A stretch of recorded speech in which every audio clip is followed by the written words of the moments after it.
Yo, por ejemplo, no empecé narrando partidos, por ejemplo, de la tercera división madrileña. Yo empecé por todo lo alto, ¿no? Con mi equipo en primera, en segunda, y la gente se enchufaba a la radio porque no había otra cosa. Eran los partidos estos que eran todos a la misma hora el domingo por la tarde. Entonces, la gente ha pensado que esto es para un escarnio arbitral y esto no es para un escarnio arbitral. Si un delantero no está bien, pues se va al banquillo. Si un árbitro no está bien, pues se va al banquillo.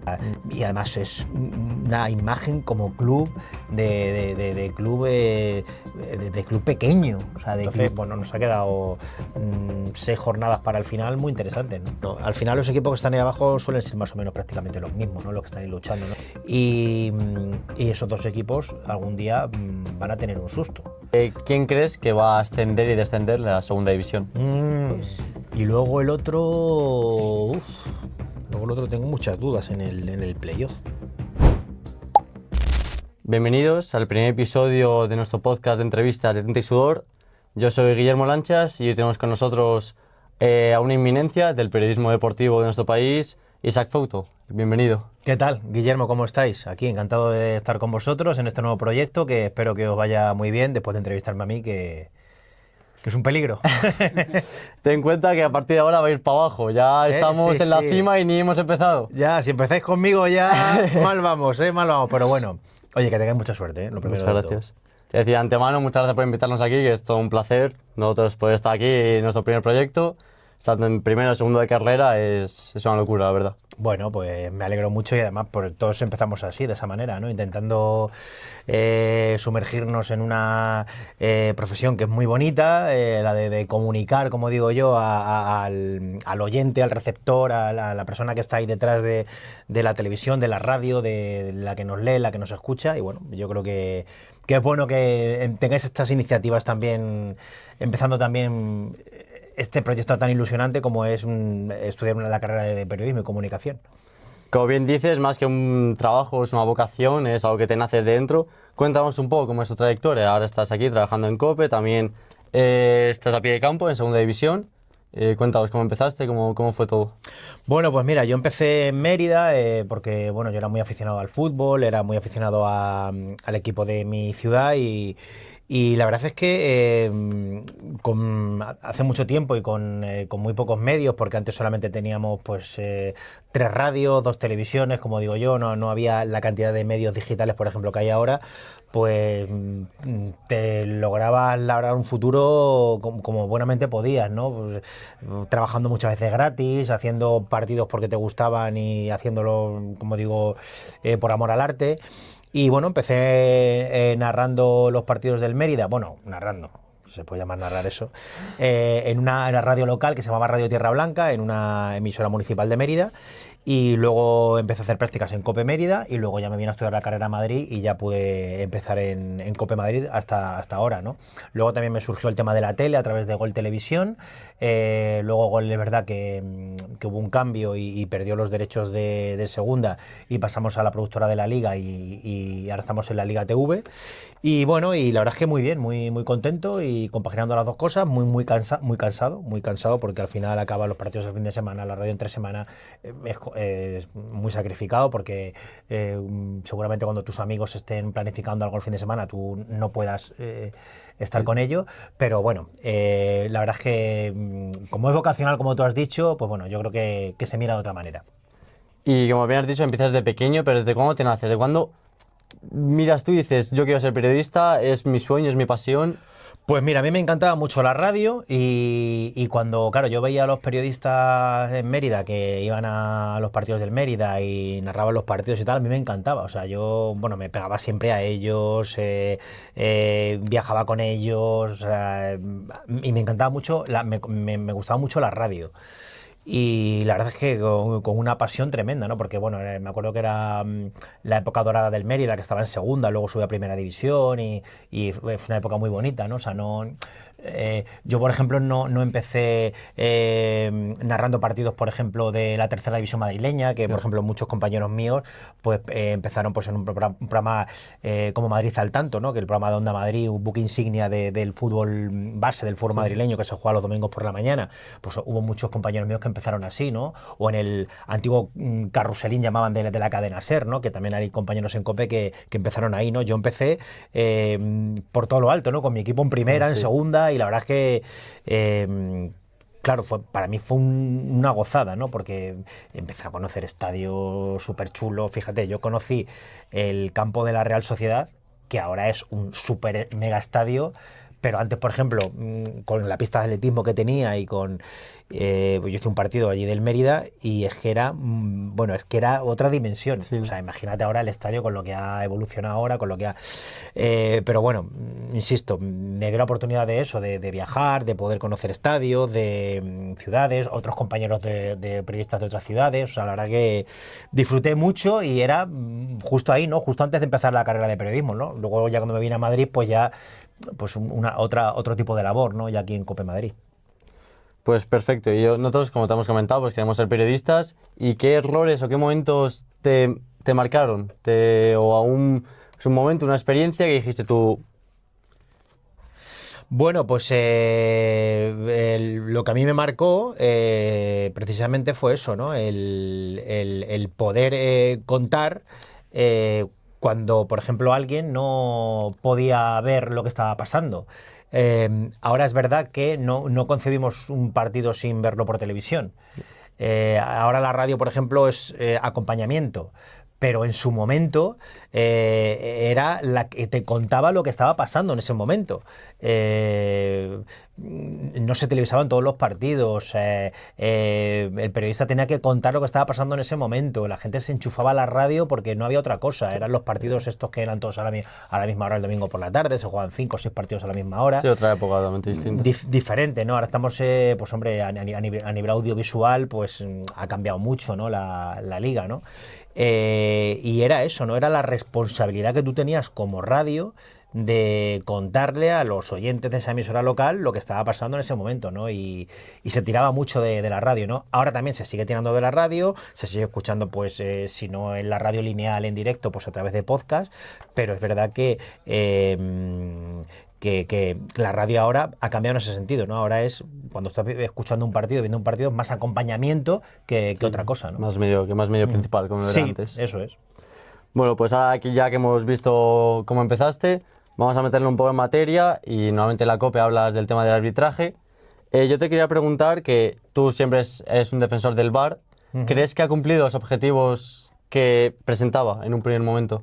Bueno, a ver, es que siempre me dicen que yo soy el defensor del VAR. Yo defiendo al estamento arbitral y defiendo la honestidad de los árbitros. Yo creo que los árbitros se equivocan, pero no para perjudicar a un equipo. Pero nunca ni el VAR ni me gusta ni me deja de gustar. Es una herramienta más que introdujo el mundo del fútbol. Hay que recordar que los árbitros no eligen, los árbitros ni eligen las normas de juego, ni eligen si hay VAR o no hay VAR, si eligen si hay fuera de juego semiautomático o no, si el balón tiene que llevar un chip. Eso lo elige el mundo del fútbol. Eso no está en la mano de los árbitros. A los árbitros les dan una herramienta que ellos tienen que utilizar. Entonces, a mí es que no es que me guste o me deje de gustar, simplemente que, pues eso, pues que los árbitros, pues eso, pues se equivocan, aciertan, a veces les criticamos cuando aciertan, otras veces se equivocan y nos damos cuenta del error porque la gente no se sabe las normas y el reglamento. Y el VAR, pues me gusta, pues depende. Pues hay veces que no me gusta cómo se utiliza, otras veces que sí. No sé, o sea, me parece que sí, le ha quitado al fútbol, pues eso de no poder celebrar el gol, que la gente le gusta celebrar el gol porque es la esencia del fútbol, ahora tienes que esperar a ver si es fuera de juego o no. Pues sí, pero es verdad que claro, que muchas veces nosotros, o a veces damos una opinión de manera neutral porque estamos viendo un partido y vemos que el VAR está parado 5 o 6 minutos por una jugada que a nosotros nos da igual porque no somos de ningún equipo, pero claro, habría que preguntarle a los aficionados de esos equipos si les gustaría que su equipo se parara 5 minutos para que no se hubiera un gol que es ilegal. Claro, es que hay que ponerse en la piel muchas veces de del aficionado. Te pongo el ejemplo de la selección española. Ahora tenemos un mundial. Si en la final del mundial está el partido parado 7 minutos porque Argentina nos ha marcado un gol en fuera de juego y ha fallado el sistema semiautomático y están trazando líneas y están 7 minutos parados el partido y luego anulan el gol, pues seguramente los españoles digamos, joder, ha merecido la pena. Como si tienes que esperar una hora. O sea, mientras que no suba un gol ilegal. Pero claro, somos aficionados de ese equipo. Ahora, un aficionado que no es ni de España ni de Argentina y está viendo la final del Mundial y está ahí, dice, vaya mierda esto, aquí para 7 minutos parado, ¿vale? Entonces yo creo que cambia mucho la perspectiva, ¿no? Por eso muchas veces vemos a muchos periodistas que son neutrales, que son criticar, no, es que se usa mal, es que no sé qué, no. O sea, hay que ponerse un poco en la piel del aficionado, del club de ese equipo, muchas veces en jugadas determinadas, ¿no? Entonces, bueno, pues que soy defensor con defensor, que me gusta, que no me gusta, pues eso, pues hay veces que te puede gustar, hay veces que no. Mira, si es una herramienta que ayuda a que los errores sean menos, pues chico, bienvenido sea. Sí, está claro, si quita errores, siempre va a ser un avance. Sí, siempre, no todos, porque es verdad que si quitara todos los errores no haría falta un árbitro, porque pitaría la IA. Es lo que te iba a ir encaminado ahora, con tanta inteligencia, tantas armas. Tú pones a la IA, pones un robot y dices, todas las manos, penalti, todas las jugadas en esta zona de juego, doxo, roja, todas las entradas, tal, ¿cómo te mide, claro, una entrada? Si es con uso de fuerza excesiva o no es, si es temeraria o no es temeraria. Todo lo que sea subjetivo. ¿Eso cómo te lo mide? Pues para eso tiene que haber siempre un árbitro. Y muchas veces nos puede parecer que toman una decisión acertada, otras no, pero claro, al final el que mide la intensidad, el que mide el contacto, el que mide el agarrón es el árbitro, de manera acertada o equivocada, pero siempre es el árbitro. Por eso siempre tiene que haber un árbitro. Es imposible acabar con el error arbitral, porque siempre va a haber una jugada discutible que podamos discutir tú y yo, si es más gris, más blanca, más negra, menos gris, ¿sabes? Pero las jugadas que son totalmente objetivas, como puede ser un fuera de juego o un gol no gol, sí. ¿Eso podría hacerlo plenamente una máquina? Sí, eso ya lo hace. Bueno, el fuera de juego, a partir de la temporada que viene, ya por ejemplo en la liga está el chip del balón, que eso tiene una sensibilidad que ya te va a dar incluso el frame exacto de dónde sale el balón, que es donde puede haber ahora más error. Y luego ya la máquina te da el resto, ¿no? Si están fuera de juego o no. Es que están fuera de juego por un media bota, ya, pero es que eso sí que ahí no hay posible manipulación del ser humano. Eso ya te lo da la máquina hecha. El gol no gol ya lo tenemos, el fuera de juego, el gol no gol, el fuera de juego semiautomático, el gol no gol. Pero bueno, luego por ejemplo puede haber un fuera de juego por interferencia. El fuera de juego por interferencia, eso la máquina no te lo detecta, eso tiene que detectarlo el árbitro. Entonces claro, por eso te digo que hay muchas jugadas en las que al final pues es muy difícil determinar. Hay jugadas que son objetivas, ¿vale? Que es dentro o fuera, que esas sí te las ayuda, pero hay muchas jugadas que son subjetivas, que son de interpretación, que depende del cristal con el que se mire. Sí, de hecho la gran mayoría en el fútbol son totalmente subjetivas. Luego también hablando de avances, este nuevo año han implementado el tiempo de juego, el tiempo de revisión, perdón. Sí. Algunos le llaman tiempo de confusión, otros le llaman tiempo de justificación, cada uno le llama de una manera. Sí, cada uno tiene nombres dispares. ¿Qué opinas? Porque hay mucha polémica sobre eso. Pues mira, a mí me parece que el objetivo era el de explicar las jugadas de manera didáctica para que todo el mundo entendiéramos por qué es penalti, por qué es roja, por qué es amarilla, pero yo creo que somos muy pocos. Me incluyo, porque yo sí que, por ejemplo, me veo todas las jugadas de primera, de segunda, de la Liga F, me gusta verlas y me gusta ver cómo las explican para yo, cuando estoy en una retransmisión o cuando estoy en un programa, yo poder explicarlas. Pero creo que somos muy pocos los que hacemos eso. Entonces, si tú has hecho algo y al final somos muy pocos los que utilizamos esa herramienta para poder saber más, pues es que a lo mejor no ha sido buena idea. ¿Por qué te digo esto? Porque la mayoría de la gente la utiliza para, mira, han reconocido el error, mira, están justificando esto, mira, y luego ya a un entrenador, no nos vale. Entonces, claro, si no te vale que reconozcan el error, dime que te vale. Es que esto no se ha hecho para si te vale o no te vale reconocer el error. Porque cuando un árbitro se equivoca, tus puntos no te los van a devolver porque el CTA reconozca un error. Igual que tú tampoco tienes que devolver los puntos cuando te benefician, ¿sabes? Entonces, claro, si me vale, no me vale, pues entonces, ¿para qué queremos el tiempo de revisión? Y si lo que lo utilizamos somos muy poco, pues, chico, ha dado un paso muy importante. Pues si vemos que no cuaja, pues ya está. Yo, la intención y de abrirse, de ser transparentes y de reconocer errores que prácticamente no se hacen en ninguna liga, se hace en España, si no se va a saber aprovechar por parte de los clubes, por parte de los aficionados, por parte de los entrenadores, si no se va a poder saber, en este caso, valorar eso, pues chico, pues a lo mejor es mejor quitarlo. Claro. Porque es que, pues mira, menos tensión, menos polémica, menos, ¿sabes? Sí. Entonces... Sí, que crees que hay un poco el centro del problema no es en sí el tiempo de revisión, sino cómo...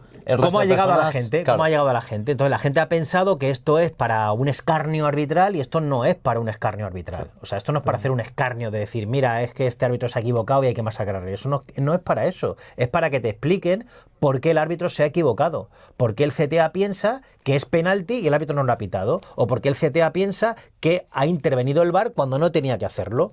Es para que nos expliquen esos y para que haya una jurisprudencia, para que sepamos, por ejemplo, en la jugada del otro día del Atlético de Madrid y Barça, de Gerard, en esa acción en la que ya había habido un mes antes una acción similar en el Betis Rayo, para que sepamos cómo se tienen que arbitrar ese tipo de jugadas.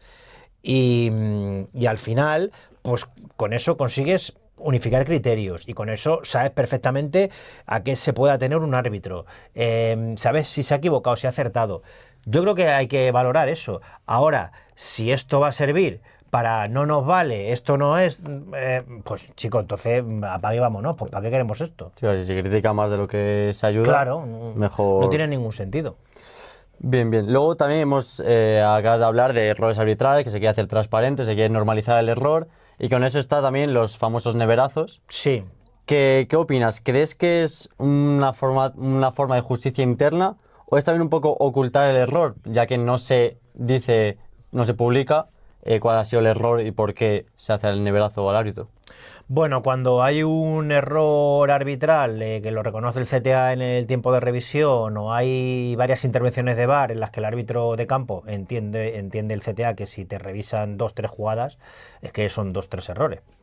Pues si tú cambias tu decisión, estás reconociendo un error, al fin y al cabo. Pues va a esa famosa nevera, que en el comité no gusta que digamos nevera, porque parece que metes ahí una nevera y la encierras. Bueno, ellos le quieren llamar como que arbitren los árbitros que están en mejor estado de forma. Esto es como los equipos. Los equipos tienen un entrenador, juegan 11 jugadores que son los que el entrenador entiende que están en mejor estado de forma. Y los árbitros son 20 árbitros, tienen un entrenador que se llama David Fernández Borbalán, que es el director técnico, y es el que después de ver un partido, si ese árbitro no ha dado el nivel que se espera, en el cómputo global de todo el partido. No nos fijemos solamente en errores, fijémonos también en cómo ha llevado el árbitro el partido, si el árbitro le ha devorado el partido o se han subido los jugadores a las barbas, o no ha tenido autoridad, o muchas cosas. Es que los partidos tienen muchos factores, no solamente errores puntuales y aislados. Entonces, si ese árbitro no está en un buen estado de forma porque no ha hecho un buen partido, pues lo que hacen es que descanse y que arbitre otro que está mejor, que está en forma para hacerlo. Ese es un poco el sentido de que se le quiere dar al tema de las neveras, que a mí, insisto, me parece bien, porque es verdad que si un delantero no está bien, pues se va al banquillo. Si un árbitro no está bien, pues se va al banquillo. Es un símil muy parecido, ¿no? Entonces a mí sí que me parece bien, además me parece bien que se haga con todos los árbitros, porque muchas veces, antiguamente me acuerdo, yo llevo muchos años cubriendo CTA, solamente se hacía si te equivocabas a favor o en contra de un equipo grande. Si el error o el acierto o la jugada polémica repercutía en el Madrid o en el Barça, ahí sí que te apartaban y estabas 2 meses sin arbitrar. Claro. Y te quitaban del foco mediático. No, esto tiene que ser todos los Todos equipos. igual. Y además me consta que se está haciendo en primera, en segunda división, con errores más mediáticos, con errores menos mediáticos.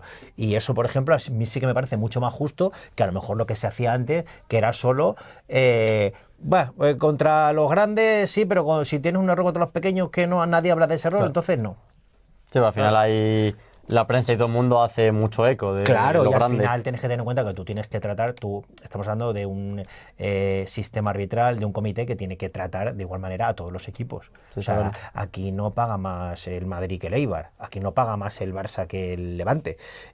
Aquí todos los equipos de primera y de segunda, como se suele decir, pagan igual porque paga la liga. Sí, claro. Con lo cual el arbitraje tiene que ser, en ese sentido también, ecuánime con los clubes, independientemente de si es un equipo más grande, más pequeño, o tiene más masa social o menos masa social. Sí, está claro. Al final hay que democratizar y hacer todo por igual. Claro. Luego también hablando de las nuevas medidas de Fran Soto y el CTA, quería hablar, como hemos hablado, de normalizar el error, pero también quieren humanizar al árbitro y se tomó medidas como la de la rueda de prensa en la Copa del Rey o quieren hacer medidas similares. ¿A ti qué te parece ese tipo de medidas hasta el momento? Bueno, lo de las ruedas de prensa antes de los partidos de Copa del Rey era una iniciativa para un poco también que la gente conociera al árbitro, que se le pudiera preguntar, que la gente sobre todo conociera la voz del árbitro, ¿no? Que muchas veces vemos un árbitro ahí pero no sabemos ni cómo habla. Claro. Y bueno, pues era un partido importante porque la Copa del Rey es una fiesta del fútbol español y bueno, como era una cosa que organizaba la federación, pues se le quería dar también esa importancia al árbitro, ¿no? ¿Qué pasa? Que el año pasado pues pasó lo que pasó, se malinterpretaron una respuesta de González Fuertes a una pregunta de los vídeos de Rama y Televisión. ¿Y qué pasó? Pues que al final, pues muerto el perro, se acabó la rabia. La federación dijo, mira, esto nos va a traer más problemas que soluciones, así que cortamos de raíz, no hay más ruedas de prensa. Ahora la federación lo que hace es pues hacer un reportaje, sacar a lo mejor el otro día, por ejemplo, hicieron uno muy chulo sobre la cámara que llevaba el árbitro. Bueno, pues hacer algo más suyo en lugar de exponer a los árbitros ante los periodistas, porque al final los periodistas te van a preguntar por los vídeos de Rama y Televisión, por las quejas arbitrales, Sí, por no claro. sé qué, todo lo mismo. Y al final, si es para meter la pata, pues chico, pues mejor apartarte. Y si es para manipular, como se hizo el año pasado, que se manipularon unas declaraciones de González Fuertes, donde no amenazó a ningún equipo, como se dijo, sino que lo que hizo es decir, oye, pues que la gente siga haciendo vídeos, que la gente siga dudando de nuestra profesionalidad, que nosotros en unos meses vamos a tener un sindicato arbitral que es el que nos va a defender, que era a lo que se refería el árbitro que iba a estar en el VAR por entonces, y eso se malinterpretó. Chico, pues si se va a malinterpretar, pues entonces mejor no hacer rueda de prensa y ya está. Sí. Pues mira, de hecho, matando al perro se acaba la rabia. Ya. Porque ahí, lo que has comentado, las declaraciones de Madrid Televisión, ¿qué te parece que un medio que es de un club llega a hacer semana tras semana con fallos arbitrales o simplemente con su percepción de fallo que ataque de tal forma a los árbitros? Bueno, yo lo he dicho muchas veces, a mí me parece que lo que hace el Real Madrid, a diferencia del resto de clubes, yo creo que es muy diferente, ¿no? Cuando hay un club que se queja de los árbitros, últimamente se ha quejado, por ejemplo, el Barça, el Atlético de Madrid, mira, luego critican al Madrid, pero estos también se quejan. Bueno, el Madrid lo que hace es intentar presionar a los árbitros, intentar, que una cosa es intentar y otra cosa es conseguirlo, porque además lo hace de manera preventiva. Hace los vídeos antes de los partidos. Es decir, tú cuando hay un partido y hay una polémica, yo hago muchas entrevistas cuando acaban los partidos. La gente está caliente, hace declaraciones, se quejan de una jugada, se quejan del VAR, se quejan de un criterio, se quejan de que...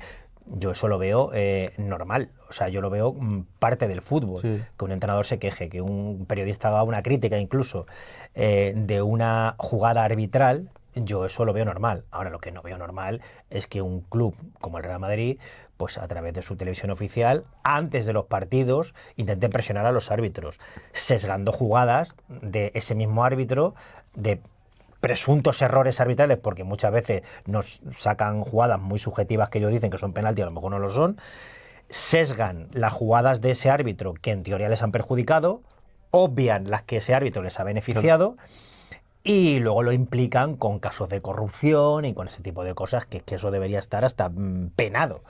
De hecho, me consta que esos vídeos están denunciados. Lo que pasa es que, bueno, pues como estamos en este mundo de que la libertad de expresión, hasta qué punto es libertad de expresión y no, pues chicos, pues ahí estamos Ahí está en con el ese limbo. tema, ¿no?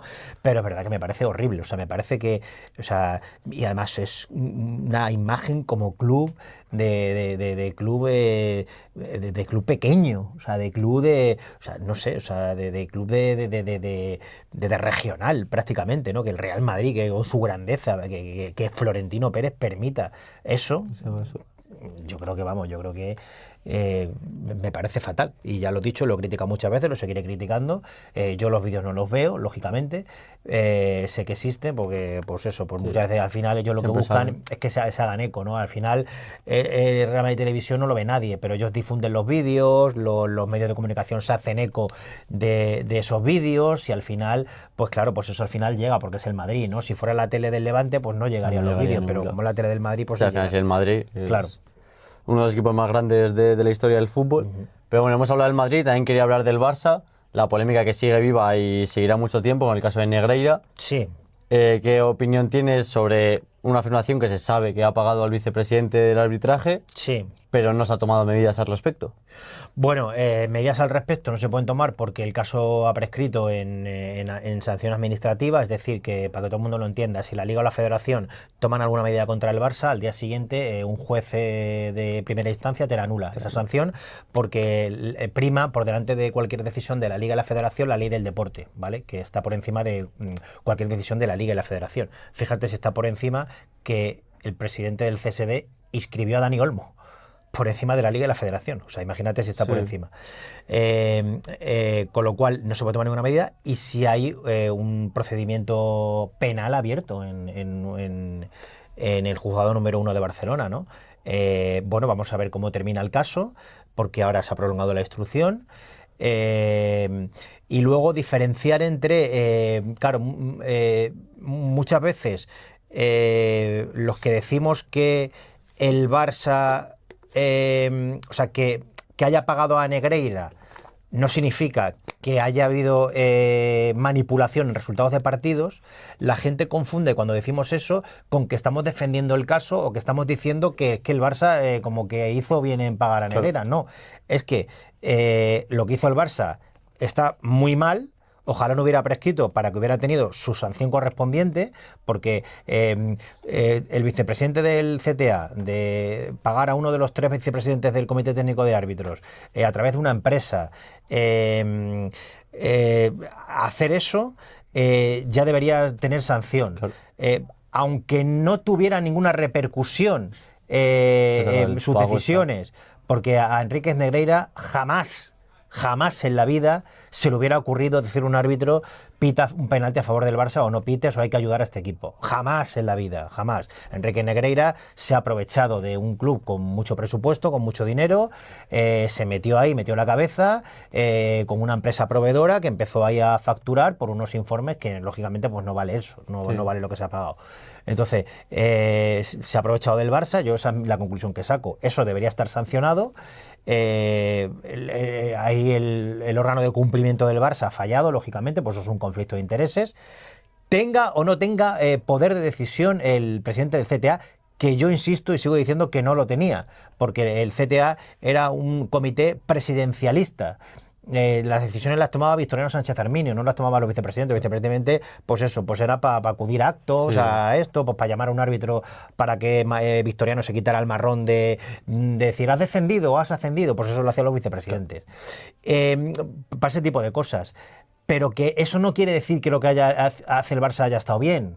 Que claro, que es lo que a mí me gustaría separar, porque claro, la gente cuando dice, no, es que no tenía influencia, estás defendiendo tal, no tiene nada que ver, o sea, está mal una cosa, pero eso no quiere decir que los títulos del Barça, con Iniesta, con Messi, con Xavi Hernández, con jugadores que nos han hecho campeones del mundo, que es que el Barça ha habido ligas que ha bailado, porque ha jugado muy bien al fútbol, el Barça de Guardiola, el Barça de Luis Enrique, o sea, claro, o sea, no podemos decir que eso ha sido porque pagaran a Negreira. Claro, está claro. Ahora, insisto, hay que diferenciar una cosa de la otra. Está muy mal y yo creo que si no hubiera prescrito el Barça hubiera recibido una sanción.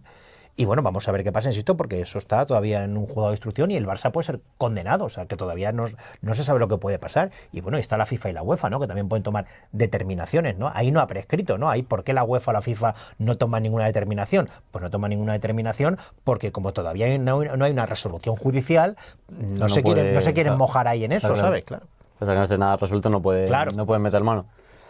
Yo te quería preguntar, en un hipotético caso, si fueses presidente del CTA, ¿harías un cambio? ¿Implementarías algo que hayas pensado tú?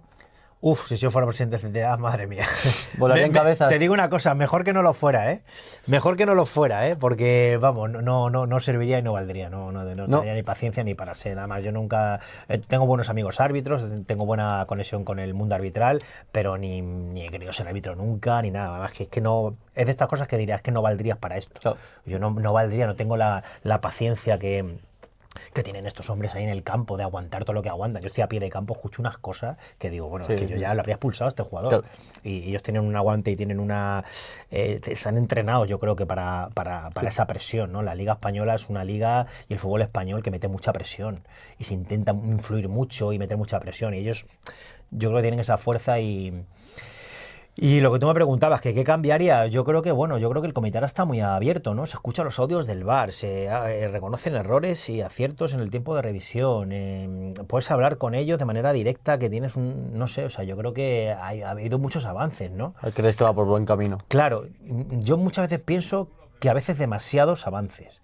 Porque vuelvo a insistir y vuelvo a decir lo mismo y no lo estamos aprovechando. Y cuando digo no lo estamos aprovechando, hablo de periodistas, de entrenadores, de jugadores, de fútbol, de liga. No lo estamos aprovechando. O sea, esta apertura, o sea, no hay una competición en el mundo donde tú, cuando acaba un partido, escuchas un audio del VAR.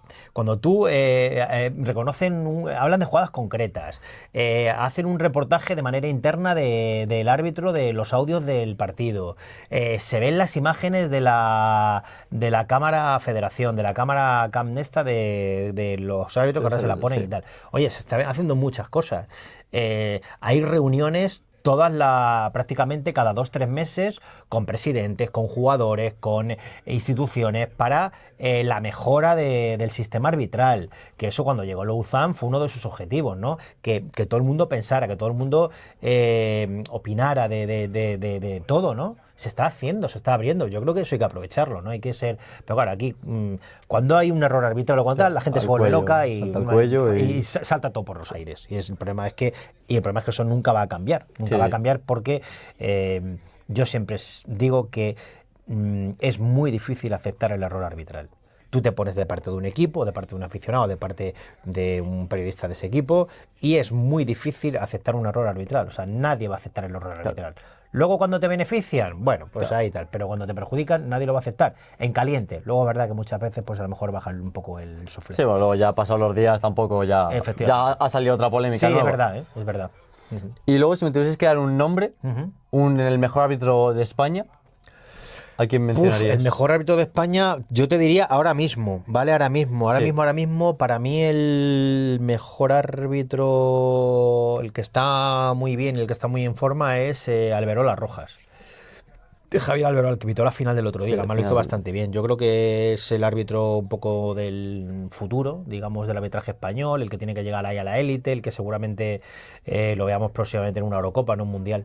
Yo creo que sí, Alberola ahora mismo puede estar en el top 3 ahora mismo del arbitraje español. Y ya con esto pasamos al último tema que quería hablar, que es la segunda división. Como habíamos hablado antes, estás en pie de campo, cubres algún que otro partido allí. Yo quería empezar, ¿cómo es posible que una liga sea tan imprevisible? Que veamos resultados, que el Zaragoza le gana al Racing siendo líder, que un Andorra le meta 6 también al Racing. ¿Cómo es eso posible? Pues porque es una categoría mucho más igualada. En la primera división tú tienes que tener en cuenta que los presupuestos varían más, porque tienes que tener en cuenta que hay muchos equipos que están jugando en Europa. Esos equipos que juegan en Europa reciben un dinero que no reciben el resto. Luego hay equipos que tienen un estatus. Por ejemplo, el Valencia o el Sevilla, aunque vayan mal, van a cobrar más dinero de derechos televisivos que el Levante o el Elche. Entonces eso produce más desigualdad. ¿Qué pasa? Que en segunda división, salvo los 3 equipos que bajan de categoría, el resto son, como suelo decir, todos chinos. Más o menos, pues te puede variar un poco más, poco menos, pero muchas veces en la segunda división la importancia del director deportivo es fundamental, porque es una categoría en la que hay que saber fichar, en la que sobre todo ficha jugadores que han hecho una gran temporada en Primera Federación o en segunda división, ahí más o menos va el fichaje. O sea, un equipo de segunda no te va a fichar un jugador de primera, muy difícil, salvo que sea de primera pues no juegue, o sea, muy veterano y que quiera bajar a segunda porque ya en primera no tenga espacio, pero tú lo que vas a fichar es jugadores de tu categoría o buenos de primera federación, ¿vale? Y claro, si tú sondeas ese mercado, pues claro, pues te sale pues un Chema Aragón, el director deportivo del Racing, que te ha hecho un equipazo este año y que si no llega a ser por las lesiones, yo creo que el Racing estaría ya estaría en primera. Claro, no en primera, pero casi. Fíjate, es que se le ha lesionado a Villalibre, se le ha lesionado un Ax que entró ahí muy bien y el chaval se le lesionó también, Arana. Entonces, claro, hay que saber fichar. Y luego es verdad, por ejemplo, que este año se ha dado la circunstancia que ningún año se ha dado, que los 3 equipos que han bajado, 2 de ellos están luchando por el descenso, algo que nunca había pasado, que son el Valladolid y el Leganés, y luego Las Palmas, que está luchando por meterse en el playoff, que tampoco está muy bollante, no está ahí entre los 3 primeros, como están el Racing, el Almería y el Depor, pero bueno, está ahí en esa zona, es el único que está luchando un poco por el ascenso, ¿no? Pero eso nunca se había dado hasta ahora. Así que bueno, o sea, yo creo que por eso es pues una categoría mucho más igualada en este sentido. Y si no aciertas bien con los fichajes, si crees que hay jugadores que cuando te bajaron de primera a segunda te van a valer para segunda o van a tener esa misma motivación o no van a tenerla, si no percibes eso, pues puedes pasarlo mal. Y al final estamos viendo pues un año tremendo, ¿no? Es que hay 8 equipos en la cabeza por todo, el descenso que no termina de decidirse, que parecía que los 4 de abajo se iban, pero el Cádiz está perdiendo. Entonces, bueno, nos ha quedado 6 jornadas para el final muy interesantes, ¿no? Pero también el equilibrio que me comentas tú en la segunda división, luego cuando suben a primera, normalmente los equipos que suben desde segunda, que en segunda eran muy equilibrados, podían luchar contra todos, se les hacen muy largas las temporadas. Sí, en primera división se hacen muy largas. Es verdad que, por ejemplo, los que suelen subir a primera o hacen una temporada muy buena o están abajo, ¿no? De hecho, este año, por ejemplo, pues el Real Oviedo y el Levante están abajo y yo creo que es el Elche un poco el que está ahí que tiene más opciones de salvarse, ¿no? Y de caer otro que ya estaba en primera. Bueno, al final los equipos que están ahí abajo suelen ser más o menos prácticamente los mismos, ¿no? Los que están ahí luchando, ¿no? Es verdad que este año sorprende un poco ver ahí al Sevilla y al Valencia que están completando un poco la vida y esos 2 equipos algún día van a tener un susto. Y lo mismo que el Zaragoza. El Zaragoza lleva mucho tiempo, en algunas temporadas, llamando a la puerta del descenso y algún día va a tener un disgusto, y el Valencia y el Sevilla igual, en primera división. Sí. Tanto llamar a la puerta que algún día la puerta se va a abrir. Y es verdad que es complicado, sobre todo el primer año, mantenerte en primera. Luego ya una vez que te mantienes el primer año, ya el segundo no es que sea más fácil, pero claro, ya suben otros 3 y ya tienes otro estatus diferente y ya cobras más pasta. Ya no eres el nuevo. Y ya no eres el novato. Y entonces, claro, el equipo que logra esa salvación, pero claro, es complicado, es muy difícil, ¿no? Y claro, este año, por ejemplo, pues el Real Oviedo, que se ha tirado un tiro en el pie con el banquillo, con Paunovic, luego ha llegado Carrión, luego no ha cuajado, los entrenadores, pues claro, pues al final es que es un... Sí, luego ya la gestión, de cada uno. Y ya antes de terminar, quería preguntarte también, ¿cómo es tu trabajo? Porque yo por lo menos sería un sueño convivir con los futbolistas día tras día, que al final sean tus compañeros de trabajo, que no solo sean tus ídolos. Bueno, pues tratarlos como te tratan ellos, que además yo siempre he tenido un trato muy bueno con ellos. Yo hago muchas entrevistas a los jugadores y tal, y la verdad es que súper agradecido porque es verdad que yo, por ejemplo, trabajo con equipos mucho más modestos, ¿no? No me suele tocar Madrid, Barça, pero el resto de jugadores son súper majos, ¿eh? O sea, los veis ahí muchas veces que parece que no, pero de verdad son muchos de ellos, sobre todo la segunda división, que es la categoría que más hago yo, desde luego que muy bien, ¿eh?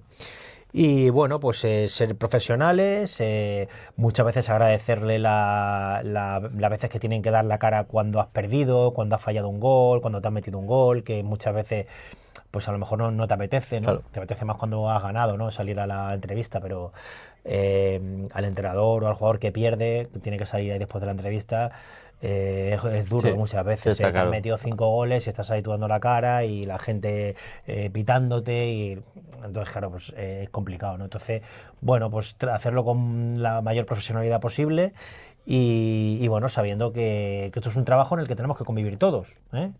Esto, como digo yo, es un circo, ¿eh? Están los payasos, la mujer barbuda, como decimos nosotros aquí, pues aquí todos somos parte del circo, ¿no? Entonces, bueno, pues es un poco eso, ¿no?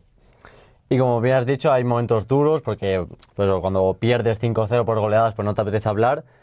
¿Alguna vez has tenido un momento complicado o algo que te haya pasado fuera de lo normal? Pues mira, en la tele en entrevista, bueno, pues alguno que se te ha rebrincado un poco, a lo mejor por su carácter.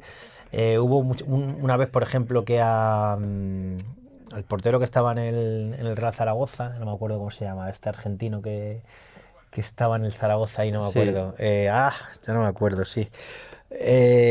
Sí, búscalo por ahí, búscalo por ahí. Que se fue el Ay, año pasado, ¿no? O hace hace 2, 3 poco. temporadas, estuvo varios años, el portero argentino que estuvo en el Zaragoza, que además sigue en el club ahora, que claro, me vino una entrevista cuando acabó el partido y entonces había perdido en el último minuto, le había marcado un gol y claro, yo estaba ahí esperando la entrevista, pidiendo paso, no me daban paso y cogió y se fue, y se fue. Se fue. Se fue de la entrevista porque, claro, estaba en un momento de tensión y... Lelo, bueno. Bueno, no sé si es Esteban Andrada. No, Andrada es el actual. Era el anterior, el anterior a Andrada. Búscate un portero de Zaragoza hace 3, 4 Sí, que temporadas. tiene el pelo así como rizado. Sí, Sí, que que me suena. sí. Tampoco sé el nombre. Pues me vino a la entrevista y claro, le había marcado un gol en el último minuto, tal, no me acuerdo dónde, si fue el Lugo o fue... Y entonces, claro, yo pidiendo paso, no me dieron paso. Tampoco fue tal, hay veces que pides paso, no te lo dan y estás ahí esperando al jugador y tal, y el jugador espera. Pero este cogió y estaba muy caliente y se piró. Y luego tuvo un detalle muy, fíjate, es un jugador súper educado, que además cuando va a las entrevistas saluda a toda la gente que hay allí, al operador de cámara, al de sonido, tal. Y, en el partido siguiente, yo estaba a pie de campo en un partido del Zaragoza, este fue la Romareda, y cogió y se vino a disculpar. Se vino a disculpar por haber sido de la entrevista en el día anterior. Le honra, la verdad que O le sea honra. que sí, sí, sí, sí, sí. Y nada, lo tengo ahí en la punta de la lengua, pero se me... Cristian Álvarez. Cristian Álvarez, sí señor. Es Cristian Álvarez, sí, sí, sí. Un tío, ya te digo, súper educado. Y que el partido siguiente vino y tal. Y claro, son momentos, como te decía, de mucha tensión, Calentones. donde has perdido en el último minuto. Y claro, y eso. Y al final, pues claro, luego tuvo el detalle de coger y de venir, ¿no? Y antes de finalizar, ya esto es lo último. Ujú. ¿Quién crees que va a ascender y descender en la segunda división? Si te quieres mojar. Joder, macho. Pues mira, a ver, yo creo que van a ascender el Racing y el Depor. Directos. Y luego el otro. Luego el otro tengo muchas dudas en el playoff. En el playoff, por ejemplo, yo creo que Las Palmas, por su forma de jugar, que es un equipo muy seguro atrás, y el tipo de formato de playoff le puede ir bien. Yo te diría que esos tres pueden subir. Y me gustaría también que subiera el Málaga, lógicamente. Para el Málaga le tengo además mucho cariño y además tengo sobrinos que son malagueños y a mí Málaga me encanta como ciudad y me gustaría también que subiera, ¿no? Pero vamos, yo creo que pueden subir esos tres y luego el descenso, eso mejor Oye, mejor tú. Bueno, ahora el domingo hay un partido Lo tienes fácil, el descenso, o sea. bueno, ahora el domingo se enfrentan el Huesca Zaragoza, que es el partido que hago yo y que es un partido durísimo porque ya es la salvación de Sí, sí, uno o sí. de otro, hay quien pierda paga. Y ese va a ser un partido durísimo, pero Sí, la duda está entre ellos, porque la Culto y el Mirandés. lo tienen difícil también. tienen muy difícil. Y luego, yo creo que, por ejemplo, de los que están ahí abajo, pues yo creo que el Valladolid se va a salvar. El Cádiz ha cambiado ya de entrenador, está metiendo en un lío. Y bueno, vamos a ver también el Sanse, ¿no? El final de la Real que se está un poco dejando y no está salvado todavía, Claro. ¿no? Como gane un partido el Matemáticamente Zaragoza, el no Huesca está. se puede meter ahí también. Pues perfecto. Con esto lo he dejado. Muchas Muy gracias, bien. Fausto. A ti, Guillermo, gracias y nada, que tengáis mucha suerte. Muchas gracias.